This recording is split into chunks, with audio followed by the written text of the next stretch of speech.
Imagine waking up and realizing the sun is gone. It's not hidden behind clouds, not blocked by an eclipse, completely absent. The world wrapped in a darkness so thick that even fire refuses to burn. This is the prophecy that keeps resurfacing every time the world feels unstable. And right now, Catholics everywhere are asking the same question. Why is the 3 days of darkness suddenly trending again? If you are watching this, subscribe so you never miss the deeper side of our faith.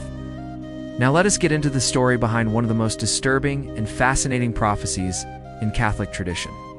The 3 days of darkness is not a single message. It appears across multiple private revelations over centuries. Lest Anna Maria Taigi described it as a global purification event.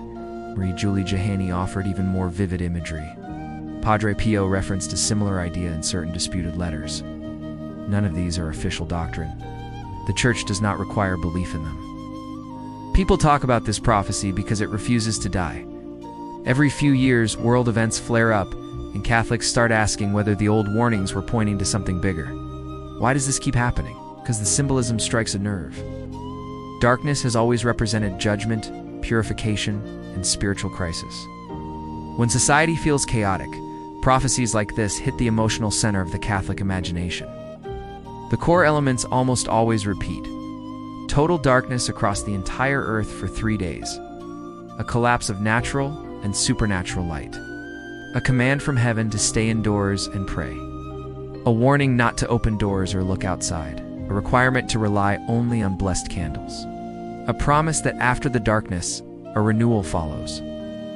This is not meant to be a horror story. The saints who mentioned it framed it as purification, not destruction. The idea is that humanity is forced to stop. Forced to confront the spiritual reality it has been ignoring. It's forced to recognize that creation belongs to God. Why does this resonate so strongly today?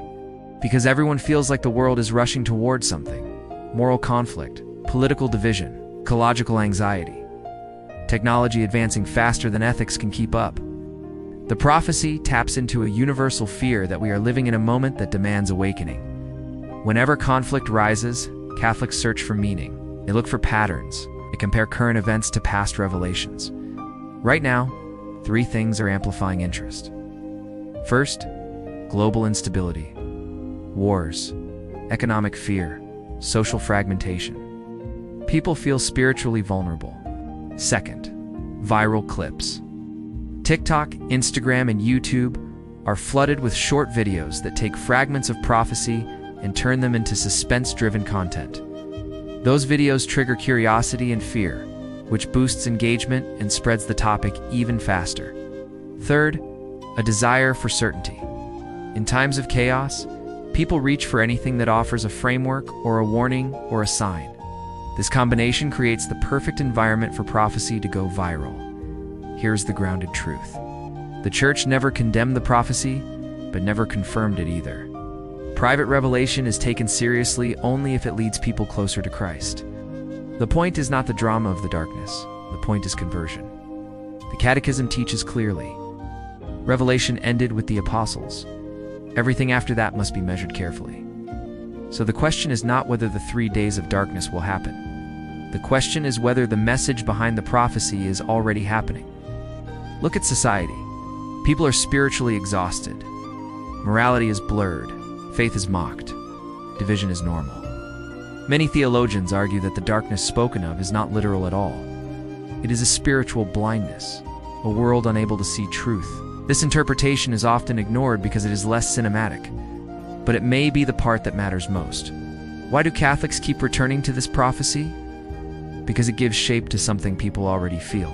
Sense that history is reaching a turning point. Sense that God is calling the world back to repentance.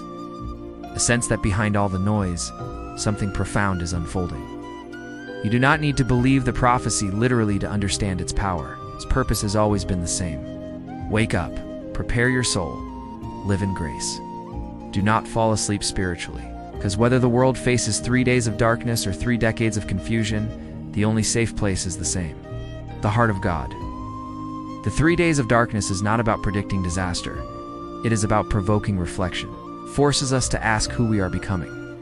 It forces us to look at our world honestly. And it reminds every believer that spiritual readiness is not a reaction to fear, but a response to love.